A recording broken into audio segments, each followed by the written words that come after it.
El ahorrador de electricidad Estaminal es el único aparato en el mercado que reduce el consumo de electricidad tras haberse instalado en miles de hogares en Canarias. No deje que su factura de electricidad afecte su economía familiar. El ahorrador Estaminal le garantiza una reducción de un 10 hasta un 35% de su recibo de luz. Estaminal no necesita ninguna instalación especial, es autoinstalable y no consume electricidad. Diga basta al excesivo consumo de electricidad y llámenos al 928-481-249. Reduzca hasta un 35% de su factura de electricidad. Estaminal, su seguro de ahorro.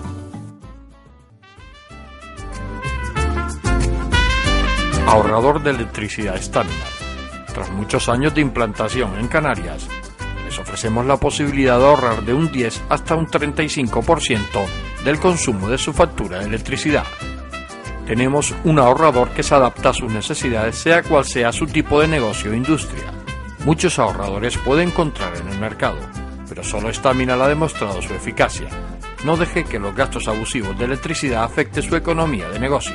Pídanos presupuesto sin compromiso al 928-481-249. Ahorrador de energía Estaminal, la solución a sus problemas de exceso de consumo. Ahorre de un 10 hasta un 35% de su factura de electricidad.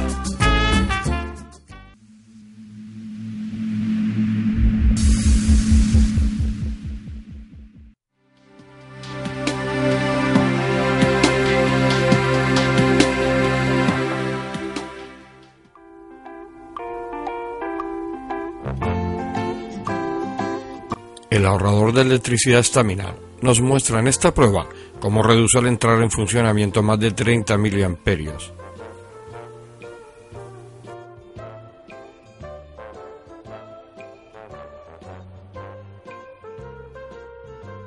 Si observamos la prueba al contrario, al desconectar el ahorrador de electricidad Estaminal, observamos cómo aumenta la misma cantidad de miliamperios. La fiabilidad y ahorro de Estaminal queda demostrada.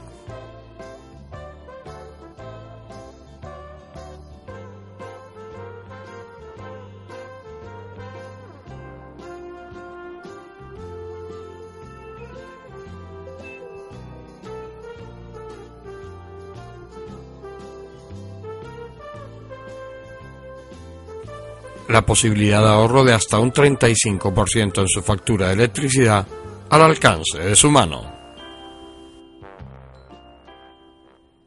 Hola, buenas noches. Aquí empezamos el enfoque.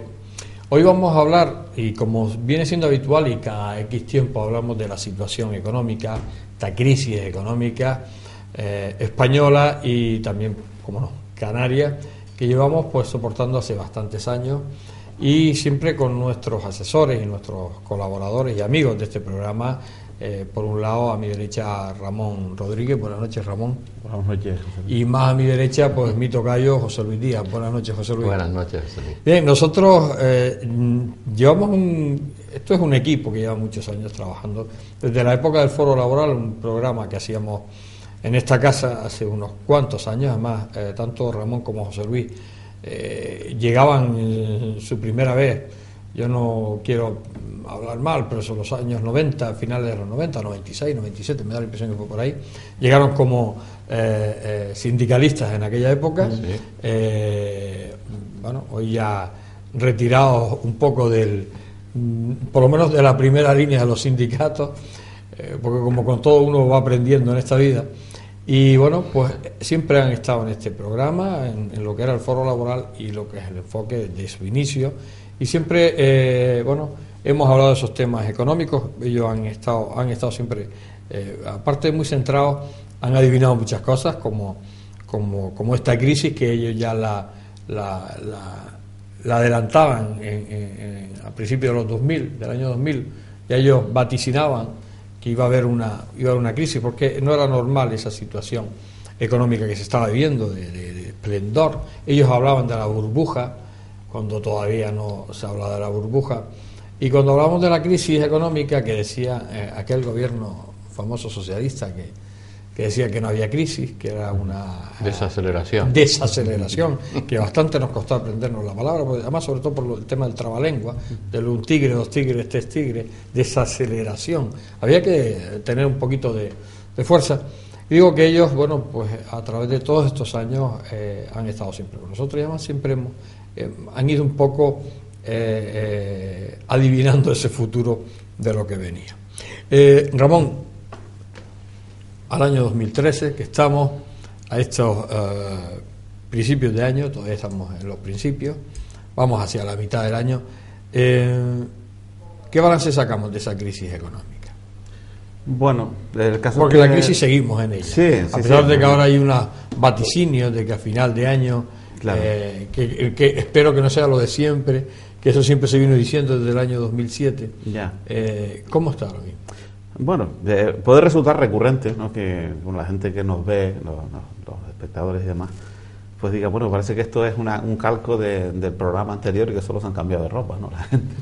Pero es que desgraciadamente pocas novedades, ¿no? O sea, se puede hablar de que se han dicho cosas diferentes, pero en cuanto a la ejecución, materialización y demás de políticas que puedan dar un atisbo, un halo de esperanza a la sociedad, no hay nada. Es más, cada vez hay más incertidumbre. Hay uno de los indicadores macroeconómicos más lastrantes, más recalcitrantes, es el paro, y sigue aumentando con datos escalofriantes, lo cual quiere decir que si ni siquiera eres capaz de paliar ese crecimiento, o que haya un indicador, ya no solo paliar, sino que no crezca tanto, o sea, no decrezca tanto, o no crezca tanto el paro, que se genere empleo, incluso con unas perspectivas ilusionantes, ¿no? Porque por desgracia el empleo que se está creando como alternativa, el poco que se crea, es un empleo o antiempleo, es decir, no tiene una esperanza para la gente de nada en absoluto. O sea, con todas las reformas y reformas sobre reformas que se han llevado a cabo en el ámbito laboral, no se ha visto ningún resultado, ninguno, ni siquiera para estabilizar el empleo, el poco que se crea, ¿no? O sea, las ratios que hay respecto de años anteriores, con gobiernos anteriores y respecto a los datos de empleo estable, que es un indicador también importantísimo, porque estás consolidando el empleo. Las empresas también se consolidan con trabajadores estables, ¿no? Pues creas un equipo más competitivo, más comprometido, más fidelizado y demás. Pues no hay nada de todo esto. Es decir, el dato de estabilidad en el empleo sigue siendo, por desgracia, en torno a ese 8 o 10%. O sea, sube, baja un poco, pero no hay ninguna perspectiva. Es decir, que ni siquiera eso es esperanzador. Y luego, en cuanto a las expectativas, pues claro, se habla siempre a un año vista. Y un año vista hoy por hoy, teniendo estas referencias, no nos dicen absolutamente nada. Es decir, el gobierno hoy tenía que estar dando soluciones porque se comprometió 6 meses antes de ser elegido. Es decir, ya estaban planteando un preprograma electoral, luego hay un programa electoral, ahora dice que se arrepiente o que pide disculpas y demás porque no ha podido cumplir su programa electoral, porque se vaya, porque un gobierno que no es capaz de cumplir, de poner el producto del que habló encima de la mesa a esos usuarios, a esos clientes, que somos la sociedad, se tiene que ir. O sea, y si no se va, es un defraudador. Es una canallada. Es decir, usted se está riendo de mí en mi propia cara. Porque es como todo. Usted en una tienda no puede tener en el escaparate lo que no va a ofrecer al usuario. Pues si usted ha ofrecido un programa y no ha sido capaz, porque además lo ha creado en un contexto que es el actual, y que era el mismo en el momento en que se creó ese programa. Por tanto, usted sabía que usted iba a fracasar en ese programa. Usted estafa a la sociedad. Por tanto, y es ahí donde radica todo, ¿no? Porque continúan cada día recortando más, o sea, cada día presionando más a la sociedad, cada día cargando con más elementos impositivos. Es decir, disfrazas, haces creer y demás, pero en el fondo, un pensionista se le rebaja su sueldo, sus ingresos, se le rebaja, porque si no se lo rebaja directamente en cuanto a cuánto percibías en bruto, se lo haces en el neto, porque le vas a meter una carga impositiva mayor. Por tanto, aquí hay algo que huele a cuerno quemado. O sea, aquí no podemos, hoy por hoy, no podemos decir que al menos en la distancia se ve una lucecita al final del túnel. Y no es porque quiera crear ninguna alarma, sino porque es que nos lo han puesto a huevo. Es decir, no nos han dado ninguna posibilidad de creer en nada ya. José Luis, en los últimos tiempos, se hablaba de ese decreto ley, ahora de ese incentivo a la creación de empresas, de emprendedores, pero yo uno de los datos que me llama la atención es que, para crear empresas, para que haya emprendedores, para la gente joven, pero hablamos de dos factores. Uno, las empresas que están creadas, esas pequeñas empresas que están creadas, y dos, esos trabajadores que no tienen trabajo y que son gente de 50 años y que no tienen posibilidad ninguna de empleo. Esos no figuran, esos no cuentan, esa gente mayor que está en el paro no cuenta, no se le incentiva, no se busca que haya contratación de mayores de 45, que se les dé unas bonificaciones que son, incluso además tienen una ventaja sobre otros, que tienen una experiencia y una profesionalidad que no tienen otros, con lo cual la productividad de esa empresa que va a contratar a esa gente todavía mejor, porque además todavía están en edad de trabajar y todavía pueden desarrollar su trabajo. Bueno, no se ha hecho nada. Parece que no se ha hecho. Se habla mucho, pero se hace poco. Y de la gente joven sí, pero tampoco yo veo. La gente joven se intenta hacer algo, o se dice que se hace algo, porque posiblemente tengan más energía y son los que más podían generar un problema social, más que la gente ya más mayor. Y a eso le temen un poco. Y de vez en cuando se ve. E incluso se ve la acción represiva muy dura, centrada en los jóvenes, por las mismas razones. El problema es que, aparte de los datos de la crisis concreta, estacional o puntual que teníamos económica, que la han tenido todo el mundo, y no todo el mundo está como nosotros, existía una crisis estructural que sigue existiendo y de la que no se le toman medidas. Es decir, el sistema productivo español era absolutamente ineficaz. Otra cosa es que cuando estás en la zona alta del ciclo económico y todo aparentemente, la burbuja sube, el turismo compensa y tal, pues no se nota. Pero la empresa española era muy poco competitiva. ¿Y por qué? Digo, bueno, pues tiene unos costos muy altos, bien. ¿Qué hace el empresariado español para resolverlo? Le baja el sueldo a la gente. Que sí, efectivamente, si pagas menos y te cuesta menos, pues puedes ser más competitivo si esa bajada la refleja en los precios, que no siempre ocurre.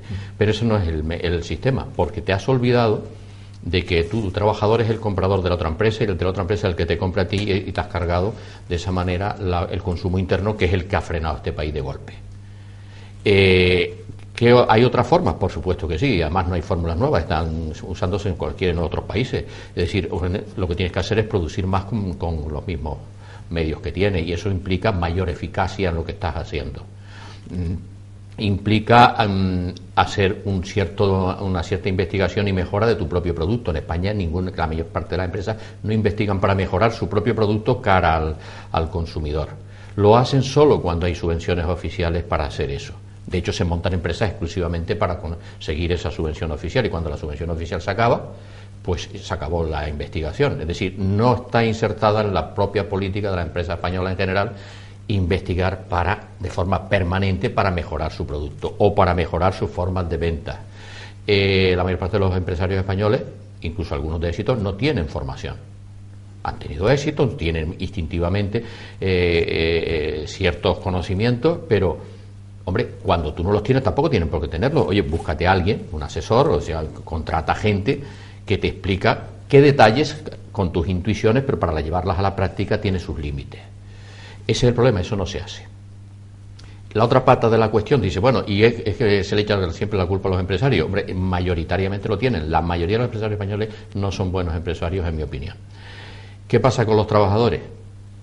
Bueno, los trabajadores españoles, precisamente por donde han estado insertados, son poco flexibles en su formación. Por dos razones, a mi modo de ver. Primero, porque el que tenía posibilidad de saber varias cosas y era flexible, la empresa le ponía a trabajar en las tres cosas, pero le pagaba lo mismo. Con lo cual la gente se inhibía de prepararse, mientras no hiciera falta. Ahora sí hace falta. Y segundo, porque el sistema educativo español es francamente malo, a pesar de que consume enormes cantidades de dinero. Y es francamente malo, desde mi punto de vista, primero por su propio diseño. ¿No? Porque el profesorado que tienen no es bastante bueno, a pesar de que hoy he visto ciertos comentarios de Madrid que de creer difícilmente que los profesores que se examinaron para EGB tuvieran falta de ortografía.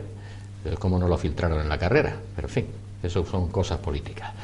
Pero sí es verdad que el sistema formativo no lo forma para las empresas reales, lo forma para unas cosas teóricas, estudian un montón de cosas que no sirven para nada y lo que hace falta se estudia poco, se practica poco.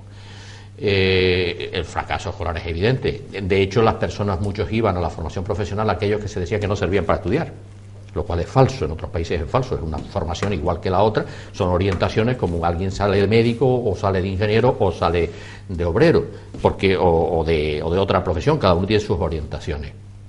¿Y por qué no funciona eso teniendo buen personal, teniendo unos alumnos más o menos creativos? Porque los españoles sí somos creativos y ahora haré una observación sobre eso. Pues sencillamente la interferencia de las administraciones educativas, que son las que estropean todo esto. El político de turno, en vez de dedicarse a definir las líneas políticas de la educación ha de ser igual para todos, eso es una definición política y los profesores están de acuerdo, pero es una definición política y así hay una serie de definiciones políticas. Pero no, van más lejos y se ponen a regular las partes pedagógicas, cómo debe trabajar, cómo debe enseñar un profesor, cómo debe enseñar, cómo debe evaluar, hasta el país inserto en cómo debe evaluar, da la impresión de que no sabían evaluar. Todo eso se refleja en una mala formación de la gente.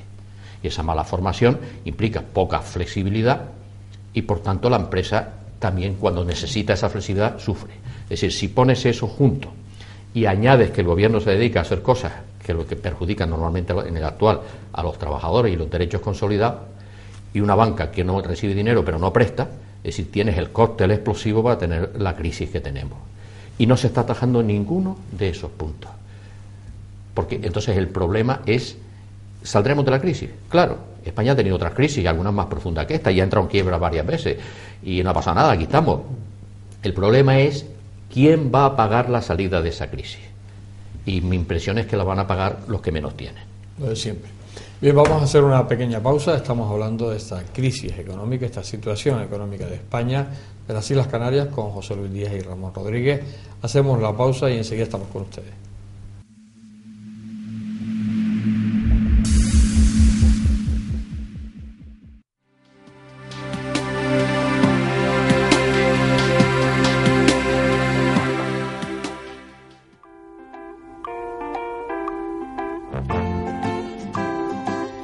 El ahorrador de electricidad Staminal nos muestra en esta prueba cómo reduce al entrar en funcionamiento más de 30 miliamperios.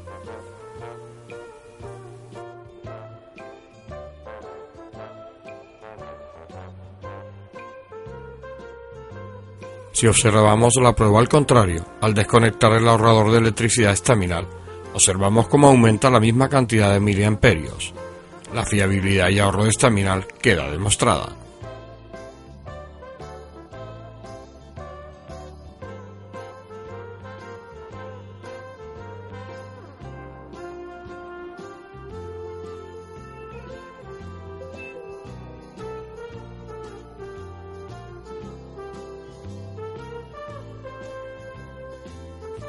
La posibilidad de ahorro de hasta un 35% en su factura de electricidad al alcance de su mano.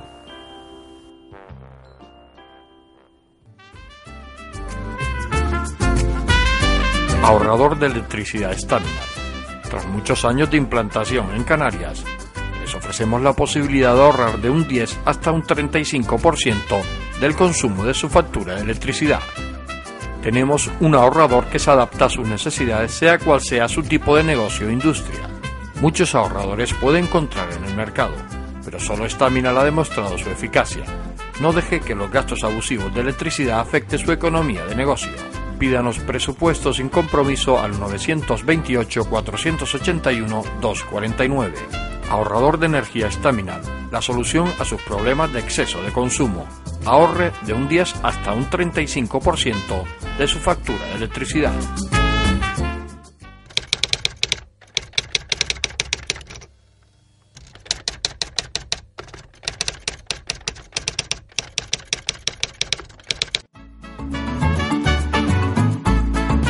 El ahorrador de electricidad Staminal es el único aparato en el mercado que reduce el consumo de electricidad tras haberse instalado en miles de hogares en Canarias. No deje que su factura de electricidad afecte su economía familiar. El ahorrador Staminal le garantiza una reducción de un 10 hasta un 35% de su recibo de luz. Staminal no necesita ninguna instalación especial, es autoinstalable y no consume electricidad. Diga basta al excesivo consumo de electricidad y llámenos al 928-481-249. Reduzca hasta un 35% de su factura de electricidad. Staminal, su seguro de ahorro. Seguimos aquí en este programa en que hablamos sobre la crisis económica con Ramón Rodríguez y con José Luis Díaz. Hoy hemos hecho una primera parte, un poco esta situación, efectivamente, aunque según lo entendido sobre final de año va a empezar a ver como una especie de subida hacia arriba. Yo creo que la gente ya no lo tiene claro después de tantos años, hablando de final de año que iba a cambiar. Yo recuerdo que en el 2008 se hablaba del 2009 del 2010, 2011, 2012. Fíjese lo que son las cosas, llevamos tantos años en crisis, llevamos tantos años haciendo este programa y este programa especial sobre la crisis económica con José Luis y con Ramón, que ya hemos perdido hasta la noción del tiempo de todo lo que hemos hablado y de prácticamente de lo que ellos han como he dicho, adelantado y que se ha cumplido. O sea, que no es que sean sajorinos o adivinadores de cartas, pero bueno, han estado bastante cerca, han adivinado la crisis y eso tenemos las pruebas de televisión, y además unos años antes de que empezaran, ya ellos, como decía al principio del programa, la adelantaron y efectivamente se cumplió. No es que sean pájaros de mal agüero, pero lo veían venir y bueno, y aquí estamos en plena crisis sufriéndolo todo, aquí no escapa nadie, incluso esta casa que pasa por unos momentos malos, pero bueno, lo último que se pierde aquí es la esperanza y la moral para seguir trabajando en televisión. Ramón, tú efectivamente decías al final de tu intervención que no es que quieras ser pájaro de mal agüero, por decirlo de alguna manera, pero que estabas viendo tú muy difícil el que se empezara a salir de esta crisis. Esta crisis está beneficiando a alguien, eso está claro, si no, no aguantaría tanto tiempo. Alguien se está haciendo de oro, pues siempre las crisis se hace de oro. Lo que pasa es que en esta ocasión no es para todo el mundo, es para determinados elementos, instituciones y personas y tal. Es decir, no es una crisis liberal en que todo el mundo se pueda hacer rico a través de la especulación. En este caso es la crisis que está enriqueciendo a determinados personajes. Después tenemos una segunda parte, que es la corrupción política, que siempre ha existido aquí. Es decir, ahora esto es como, siempre se ha dicho que cuando quieres tapar algo, sacas algo para que vayan todos contra él y después los demás escapamos por la derecha, ¿no? Es decir, pasa con la droga, que siempre que se coge al pequeño y el grande se va por el otro lado, o el mismo grande denuncia a ese pequeñito para que vayan todos contra él y él se va por el otro lado. En este tema de la corrupción han sacado un par de ellos y a eso vamos contra ellos y el resto pues a seguir lo suyo. Me da la impresión, no sé qué bueno, de todas formas, yo creo que Vox Populi, la gente cada vez ve más este tipo de cuestiones que desgraciadamente no es perseguido directamente por la justicia, que debía de ser, o la policía, o la propia administración, que también está para ser garante de que se cumplen las normas, de que todo está en perfecto orden, ¿no? Porque todo está escrito. En este sentido digo que la Constitución ya marca las pautas de por dónde tiene que ir cada quien y hacia dónde. Pero claro, aquí es más fácil escurrir el bulto porque siempre hay algún interés detrás, ¿no? Y la sensación que se tiene en la sociedad, por lo menos en el ámbito que uno se mueve, es que esto es solamente la punta del iceberg, ¿no? O sea, esto es un amago de lo que realmente ocurre y que precisamente es en gran parte detonante de todo lo que está aconteciendo. Esa es una parte, porque hay abiertos ahí un montón de casos, cada día aparece alguno nuevo, si alcaldes que prevarican o concejales que se hacen en agosto y demás, y que desprestigian al resto, a los que, pues hombre, hasta que se demuestre lo contrario, pues están más o menos en hay algún inocente por ahí, ¿no? Sí, todavía hay, todavía queda. Entonces, ¿qué pasa? De hecho, yo ayer, sin ir más lejos, veía un programa informativo en televisión donde un alcalde exigía a alguien que estaba grabando un pleno, le exigía que dejara de grabar cuando hay sentencias del Constitucional y del Supremo que dicen que, oiga, que es un derecho fundamental a la información. Así que es básico, que eso no lo puede echar abajo nadie, ni el Papa que acaba de leer. O sea que usted como alcalde dice que se pare de grabar y la persona que está grabando le dice que por qué, que por lo menos le explique, y él dice que porque él dice que se tiene que dejar de grabar, que para eso es la máxima autoridad. Eso es sinónimo de autoritarismo, ¿no? Y de ejemplo de que hay personas que ostentan un cargo que está dado por el pueblo para luego ir contra el pueblo. O sea, y eso es referencia de muchas de las cosas que pasan, que la gente se cree que tiene una escritura de propiedad sobre los derechos fundamentales de las personas. O sea, eso es lo que nos ocurre. Y luego todo esto que viene pasando, desde luego yo no pienso que esto sea un accidente, que surgió y ya está. Esto está perfectamente, bajo mi punto de vista, diseñado por los grandes depredadores, por los grandes defensores del movimiento neoliberal más recalcitrante. Eso está así porque hace que una parte de la sociedad siga entregando su cuerpo y su alma para que otros se nutran. O no se ven los datos de las personas que siguen en tiempos de crisis, siguen ganando más que antes del tiempo de la crisis, porque el dinero a alguna parte va. Por tanto, y esos son datos objetivos. Entonces, eso es lo que la gente tiene que entender también a la hora de movilizarse y de decir yo soy aquí un mero ciudadano que ve la tele y le viene toda la basura encima. O sea, no tiene que reaccionar y darse cuenta qué es lo que realmente está pasando en su entorno. Es su deber, además como ciudadano es su deber enterarse de informarse y a ver qué futuro le está también dando a sus hijos. O sea, qué va a decir mañana a su hijo de qué hizo su padre respecto de las cosas que están haciendo estos impresentables, ¿no? Que se dedican precisamente a manipular, a especular y tal, para que las cosas vayan como van. Porque a mí me parece demencial, me parece patético que hoy por hoy se esté legislando en España una ley de transparencia. Me parece patético. Yo respeto todas las opiniones, obviamente, pero ¿cómo que una ley de transparencia?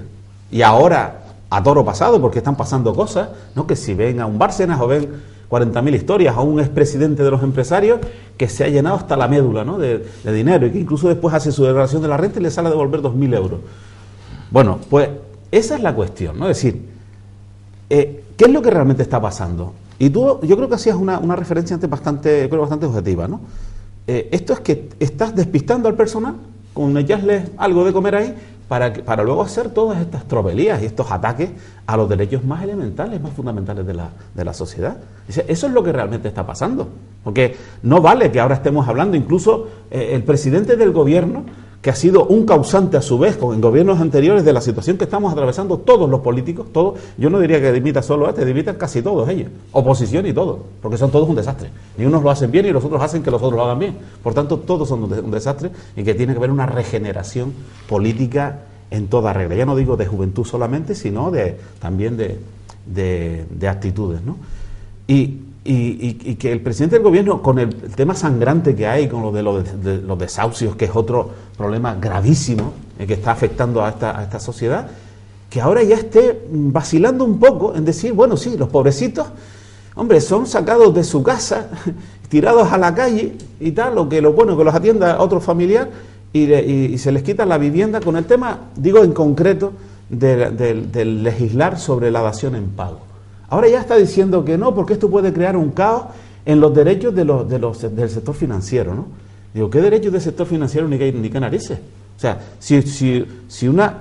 vamos, yo no sé en cuántos países pasará esto, porque tampoco soy un estudioso del tema, pero me parece demencial, me parece abusivo y regresivo además, que tú tengas la mala suerte de no poder responder a un crédito hipotecario para un bien necesario, básico, como es la vivienda, y que te tienen que echar de ella porque la ley hipotecaria así lo dice y por tanto el otro se acoja a su derecho, y que oiga, busque usted algún elemento que favorezca también a la otra parte, porque el contrato a quien favorece única y exclusivamente es al banco.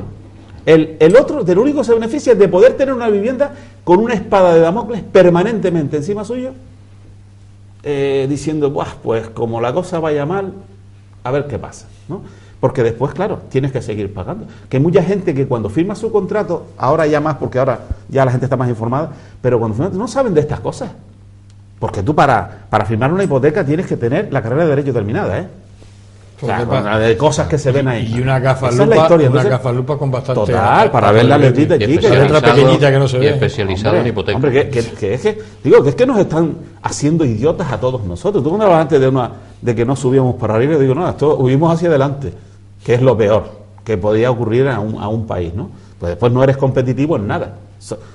Nos salva un poquito el fútbol y un par de cosas, ¿no? Pero eso no resuelve ningún problema a la sociedad. Te da unas alegrías y te de gallitas y te quedas ronco cantando un gol, pero nada más, no hay más historia. Por tanto, yo la verdad que la indignación no es caprichosa. La indignación es que estás viéndolo todos los días, te lo están estampando en toda la cara. Es decir, ahora ya incluso cuestiona, lo que decía antes, cuestiona la posibilidad de que la dación en pago pueda ser una regla general. Tenía que ser una regla general, ¿no? Que tenía que ser como antiguamente. Hombre, que por favor. Cuando tú perdías la casa, incluso te subastaban, incluso a lo mejor te daban algo.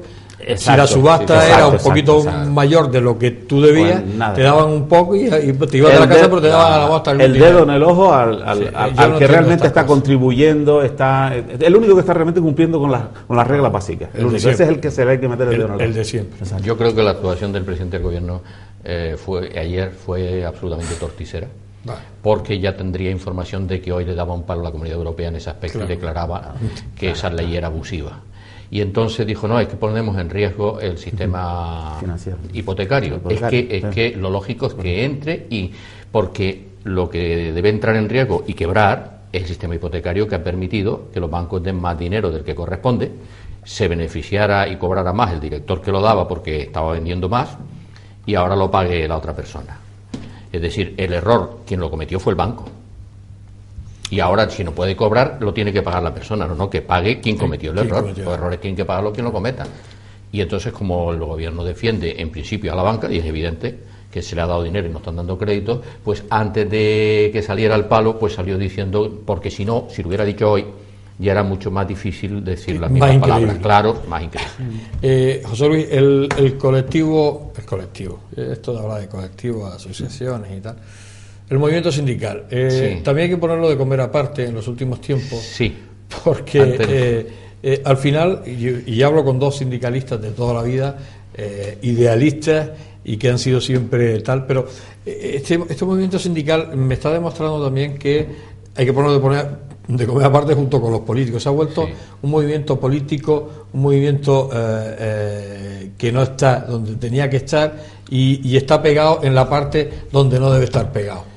Yo ahí distinguiría dos cosas dentro de los sindicatos. Las cúpulas sindicales, me refiero a las cúpulas en Madrid. Efectivamente, yo estoy hablando no estoy hablando del sindicalista de base. Y el sindicalista de base. Que el sindicalista de base incluso termina largándose. Marchándose, porque hablaba el otro día con un sindicalista de UGT, Juan, ahora no me acuerdo el apellido, de hace 50 años el hombre, y me decía que él efectivamente estaba totalmente decepcionado. Seguramente tú lo conoces, Ramón, lo que no me acuerdo el apellido, pero estuvo metido en todos los movimientos, incluso a nivel Madrid, un hombre muy idealista. En la cúpula, pero luchando hasta que vio que todo esto al final no valía para nada, él se salió, está totalmente, y es lo que decía, o sea, al final los sindicatos, esta cúpula, hablamos de la cúpula, Bueno, pues se están en el mismo lado que los políticos estos, y al final son políticos y al final hay que ponerlos de comer es que aparte. Las cúpulas sindicales que están en Madrid normalmente, de los sindicatos grandes, en realidad se han convertido en políticos. Y son los que de alguna manera pastelean muchas veces con el gobierno de turno, y tú no ves ese reflejo porque el resto de la estructura tiene otros problemas planteados con los problemas reales de la gente. Hombre, hay una cierta relación que debe haber de las cúpulas con los gobiernos y tal, porque esa es parte de su función, lógicamente. Pero ese tipo de actuaciones ha arrastrado a una pasividad muy fuerte, especialmente con el gobierno anterior, con este también, pero con este como consecuencia del desprestigio que han tenido anterior. Y lo que le ha hecho es pérdida de militancia, pérdida de cuadros que se han marchado, como tú bien decías, absolutamente desencantados, y porque aquello no estaba cumpliendo la función que decía. El desconocimiento también de los sindicatos, porque la maquinaria sindical normal seguía funcionando, los juicios se interponían, los recursos, la defensa en las empresas, todo eso seguía funcionando. Otra cosa es que no se visualizara. Pero el desconocimiento, yo he visto por televisión, incluso un ministro de Trabajo que decía que es que los sindicatos eran unas macroestructuras que tenían 30.000 liberados sindicales.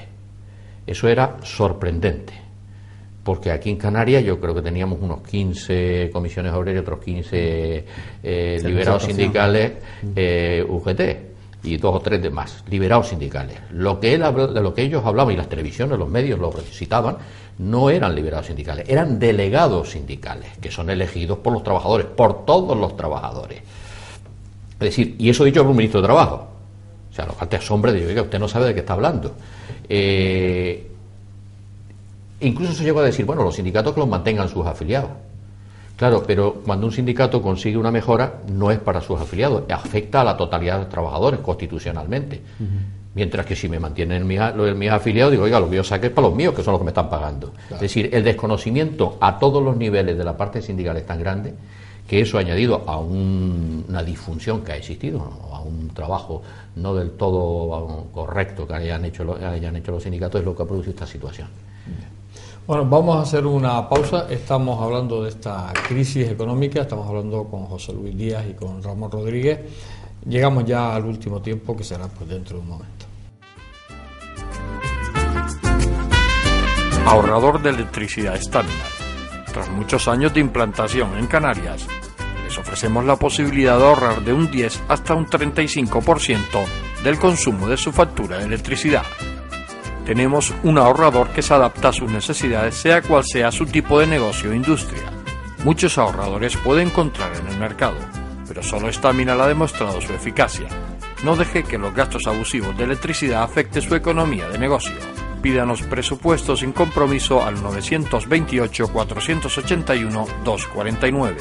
Ahorrador de energía Staminal, la solución a sus problemas de exceso de consumo. Ahorre de un 10 hasta un 35% de su factura de electricidad.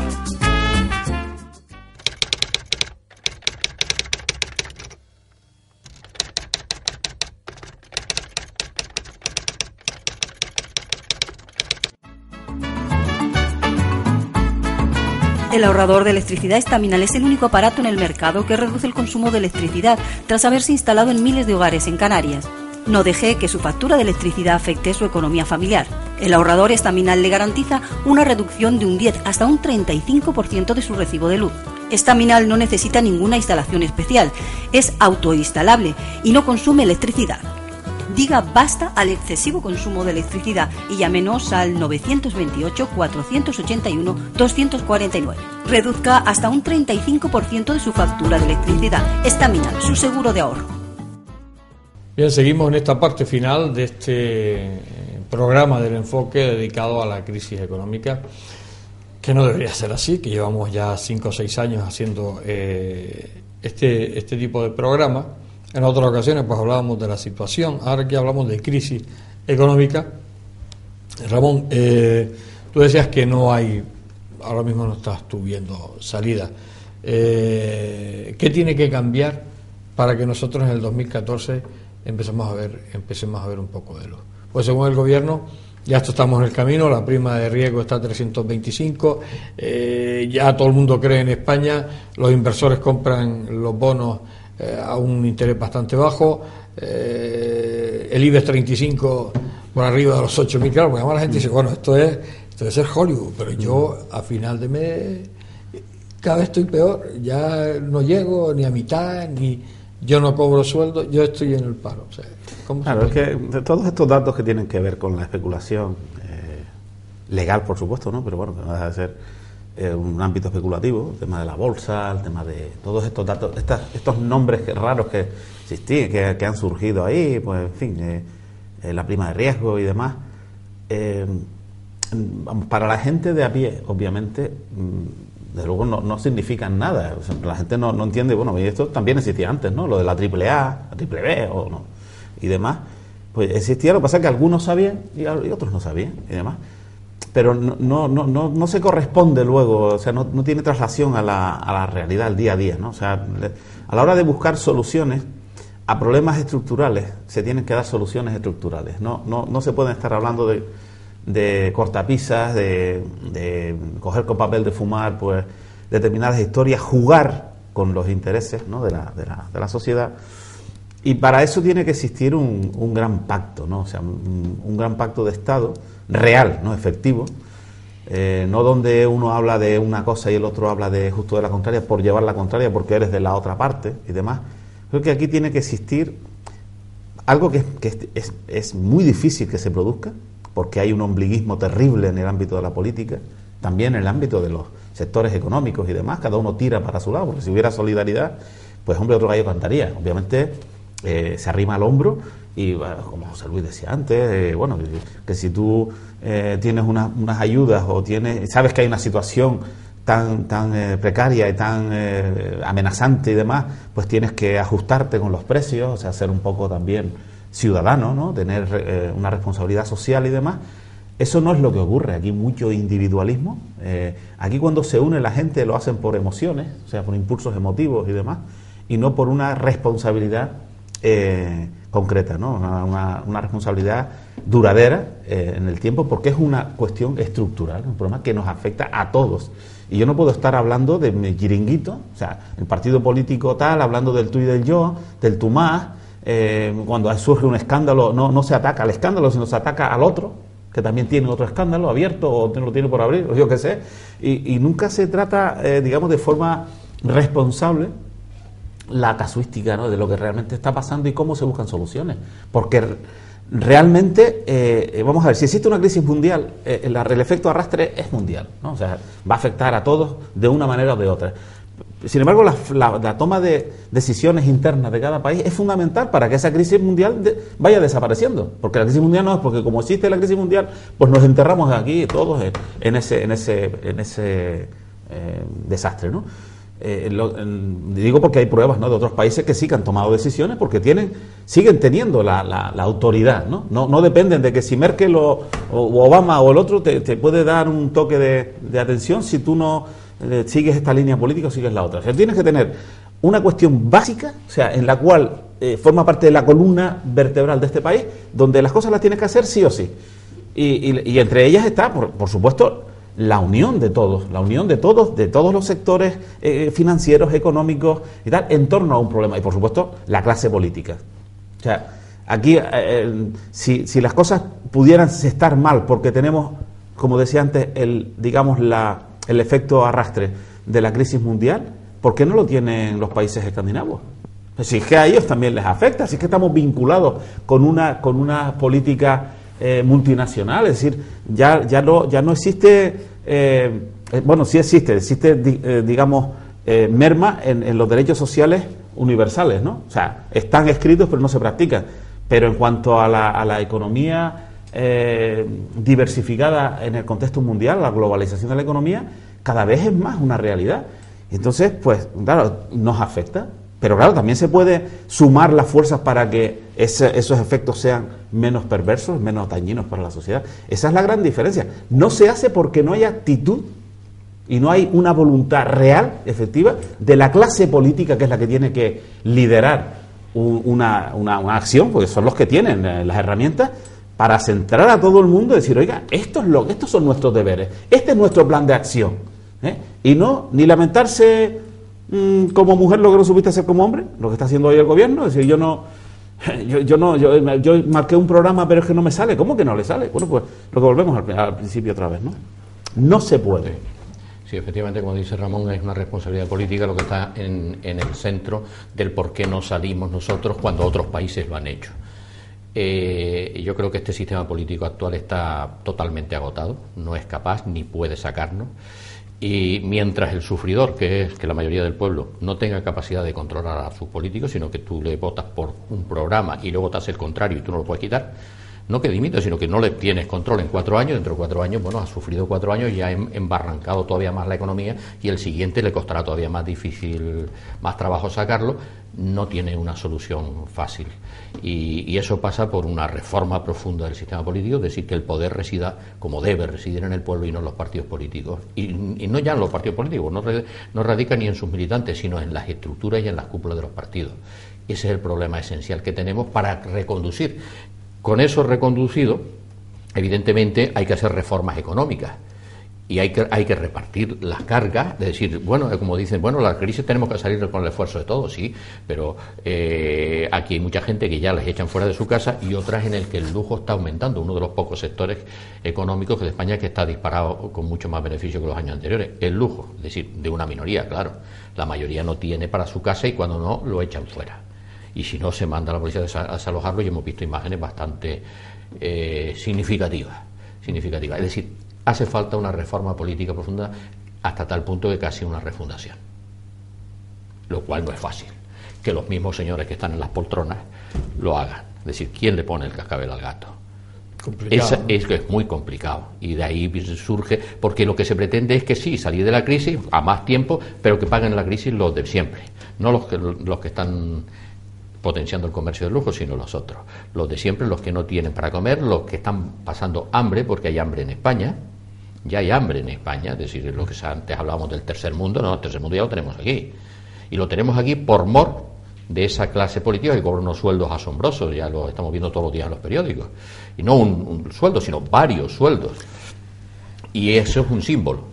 Porque un sueldo de esos tampoco es representativo dentro del presupuesto de total de España, pero sí es un símbolo de la degradación a la que se ha llegado y a dónde nos han metido. Y bueno, hay un montón de un colectivo, que somos la mayoría, que ha sufrido eso y que tiene muy poca, porque meter el voto en la urna no representa ningún cambio, porque de todas formas harán lo que quieran, o lo contrario de lo que le votaste. Hemos terminado, y además, sobre todo, y un último apunte, si no entiendo cómo un señor como el amigo Bárcenas puede, en estos pocos años de crisis, hacerse con una fortuna de más de 30 millones de euros. Es increíble, ¿no? Es decir, claro. Los sistemas económicos correctos producen una cierta cantidad de riqueza en función de lo que se invierte, es como una máquina, una fábrica. Cuando lo que se fabrica de riqueza supera esos límites es porque se está sacando de otro lado. No tiene otra vuelta de hoja. Se nos ha acabado el programa. Estaríamos con Ramón y con José Luis pues bastantes horas, porque hay muchísimos temas que siguen ahí, que por desgracia, bueno, pues la crisis sigue. Yo pensaba a lo mejor el año pasado que, bueno, es que ya no hay más fondos. Pues fíjese lo que son las cosas, todavía existen más fondos. O sea, este debe ser un país con unos bajos, pero bastante profundos. Porque yo decía, bueno, ya después del año pasado, que fue un año terrible, fuerte, gris y tal, digo, bueno, hemos llegado ya al fondo. No, todavía queda fondo. O sea, que este debe ser un país. Hombre, la minería fue importante en España, sí. Y sobre todo aquí, el tema de Gran Canaria, los pozos se hicieron muy profundos para encontrar agua, pues debe ser que tenemos una profundidad muy abajo, sí. Para llegar. Y la minería del carbón, muy negra. Muy negra, y muy negra. Oye, ¿una licencia 15 segundos o menos? Sí. Mira, un compañero que venía también aquí a algún programa, que se llamaba Gregorio Guerra Gil, falleció hace una semana y pico.